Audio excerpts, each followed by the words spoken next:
So here we are at the star disk, an installation which reflects the constellations in the heavens above.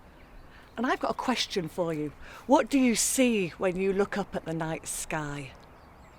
Do you see a hunter, or a bear, or a plough, or a sea goat?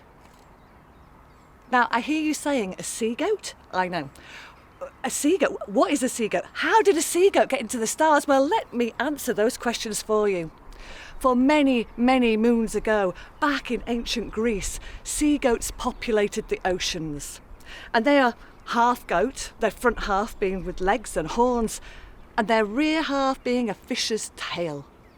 And they populated the oceans, and the father of all of them was Precus. Now, Precus and the sea goats were honoured by the gods. The gods loved them, for they were all intelligent and honourable beings. And so Cronus, the god of time, gave Precus two gifts. He gave Precus the gift of immortality and the gift of power over time.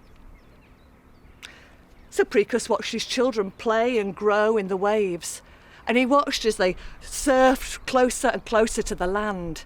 And he called to them as they got a bit too close, and he called to them as they put their front hooves onto the shingle and started to drag their fishy tails up the beach.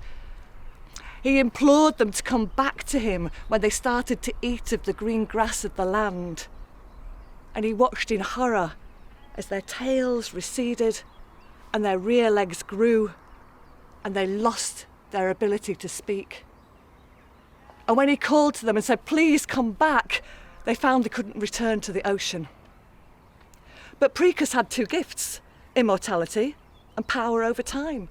So he dragged the moon and the sun back through the heavens, and he turned back time. And once again, his children were with him in the ocean. And he gathered them to him and he said, "Children, listen, you must not on any account go to the land. If you do, you will be lost to me forever. But children will be children." And it took a little amount of time before they got closer and closer to the land, and their hooves met the shingle, and they dragged themselves up the beach, and they ate at the land, and they were lost. And so he turned back time, and he said to his children, "Whatever you do, you're not to go there. Please don't go there." He begged, he implored, anything he could do. But kids will be kids.